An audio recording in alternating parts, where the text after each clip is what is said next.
खोजी टीवी के मुअज़्ज़िज़ दोस्तों, भारतीय फौजी ने खुद को गोली मार ली।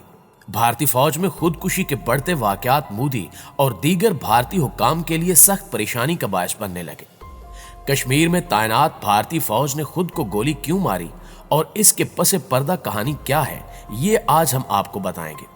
और ये कि चंद रोज कबल भारतीय आर्मी चीफ इसराइल के खुफिया दौरे पर क्यों गए और इसराइल भारत के साथ मिलकर कश्मीर और फलस्तीन में क्या करने जा रहा है, ये सब जानने के लिए वीडियो को आखिर तक जरूर देखिएगा।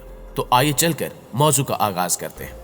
नाज़रीन ग्रामी, जैसा कि आपके इल्म में है कि कश्मीर में भारतीय फौज की बर्बरियत जारी है। आए रोज बेगुनाह कश्मीरियों को अस्करियत पसंद कहकर शहीद कर दिया जाता है। यहां तक कि मासूम बच्चों और बूढ़े अफराद का लिहाज भी नहीं रखा जाता। ताजा तरीन खबर यह है कि गुज़श्ता रोज मकबूजा कश्मीर में एक और जाली मुकाबले में काबिज भारतीय फौज ने ताजिर समेत 4 कश्मीरियों को शहीद कर दिया। शहीद ताजिर की कमसिन बेटी की दुहाई ने दुनिया भर के दिल दहला दिए। एक वीडियो जो सोशल मीडिया पर वायरल हो रही है, उसमें शहीद ताजिर की बेटी का कहना है कि जब उसने भारतीय सिक्योरिटी फोर्सेस से पूछा कि इसके वालिद को क्यों मारा, तो वो बेशर्मी से हंसने लगे। जब मैं उनको बोल रही हूँ कि अंकल आपने ये क्या किया, आपको कैसे लगा मेरा बाप ये है, तो वो वहां से हंस रहे हैं। मैं क्या रिस्पॉन्स दूं उनको? ये है भारत की बर्बरियत का असली चेहरा। जबकि मोदी और भारत के आला फौजी हुक्काम कश्मीर में इस्राएली मॉडल नाफिज करने की कोशिश कर रहे हैं। दूसरी जानिब भारतीय फौजी शदीद ज़हनी दबाव का शिकार होकर अपनी ही जिंदगियों का खात्मा करते देखे जा सकते हैं। गुज़श्ता रोज ये खबर सामने आई कि मकबूजा वादी में तैनात भारतीय फौज के एहलकार ने खुदकुशी कर ली है। कश्मीर मीडिया सर्विस के मुताबिक मकबूजा वादी में तैनात भारतीय फौज के एहलकार ने कम हिम्मती और ज़हनी तनाव के बायस अपनी ही सर्विस राइफल से खुद को गोली मारकर खुदकुशी कर ली। भारतीय फौज का एहलकार दीपक सिंह मकबूजा कश्मीर के जिला राजौरी में तैनात था, जहां उसने AK-47 से खुद को गोली मारकर जिंदगी का खात्मा कर लिया। वाक़े के बाद लाश को अस्पताल मुंतकिल कर दिया गया, जहां ज़ाब्ते की कार्रवाई जारी है और एहलकार की खुदकुशी से मुतल्लिक तहकीकात भी शुरू कर दी गई है।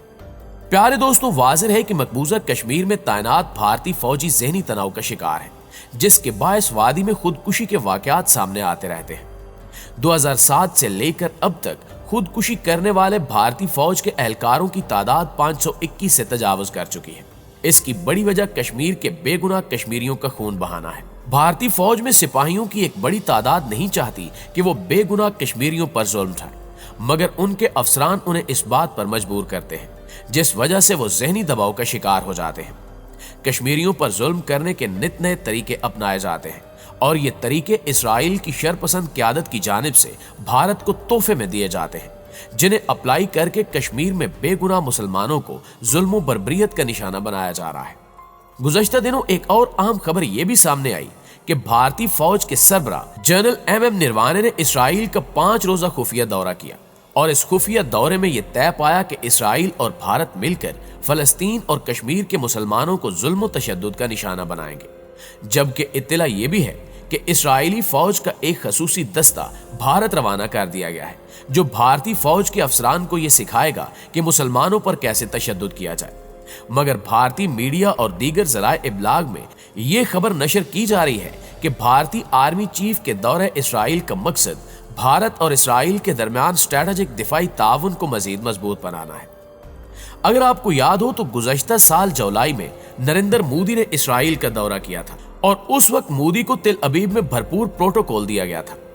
दौरे के इख्तिताम पर दोनों वज़राए आज़म ने मुश्तरका प्रेस कॉन्फ्रेंस की थी, जिसमें इसराइली वज़ीर आज़म के अल्फाज इंतहाई अहम थे। उन्होंने अपने खिताब में चंद जुमले कहे और ये जुमले दर हकीकत कश्मीर को एक और फलस्तीन बनाने की इब्तिदा थे। नाज़रीन ग्रामी, उस वक्त इसराइली वज़ीर आज़म ने कहा था कि भारत और इसराइल अपनी दुनिया तब्दील कर रहे हैं और शायद दोनों ममालिक दुनिया के हिस्से तब्दील कर रहे हैं, क्योंकि ये दोनों ममालिक के दरमियान ताउन की एक मिसाल है।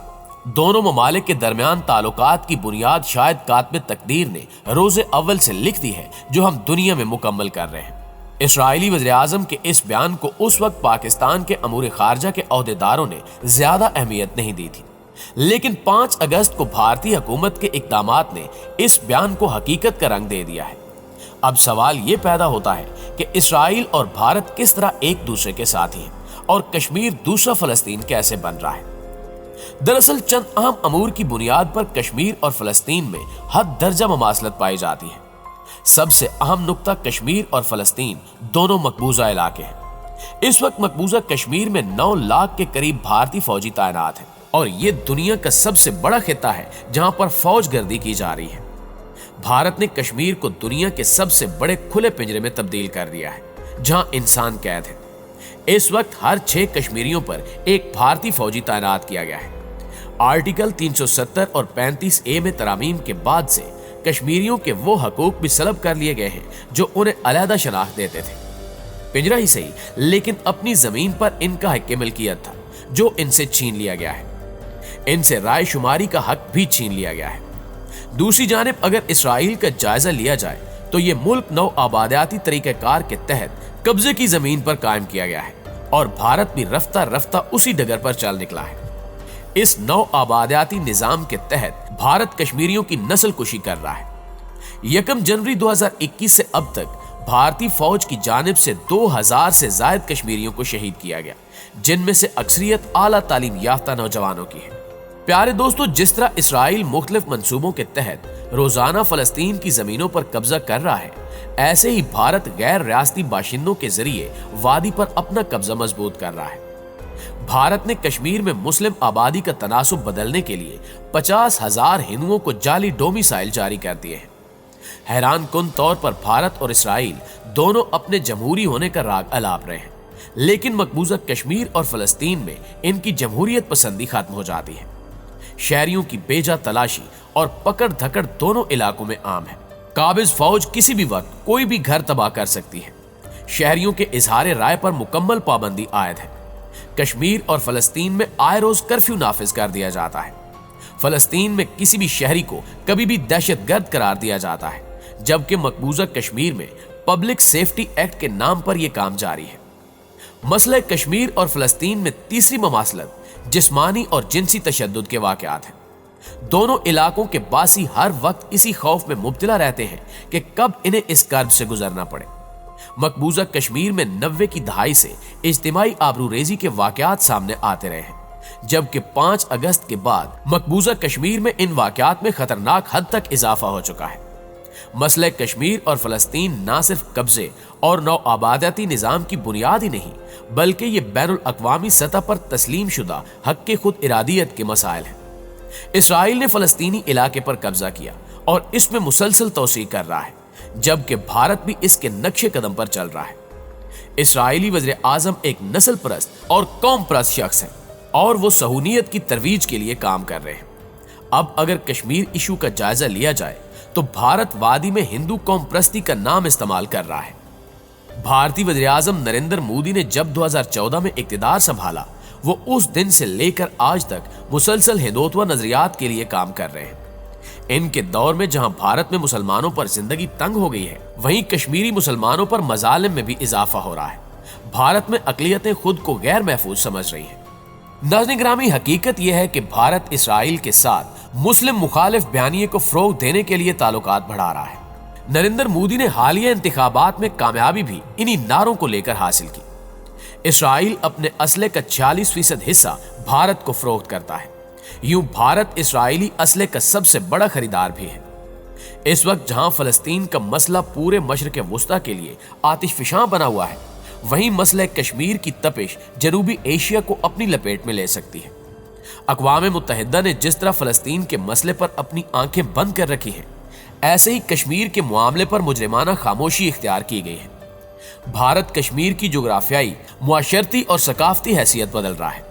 یہاں مسلم اکثریت کا وجود بھی خطرے میں پڑا ہوا ہے، لیکن ایسے موقع پر حکومت پاکستان محض سیمینارز اور ٹویٹ سے آگے نہیں بڑھ رہی۔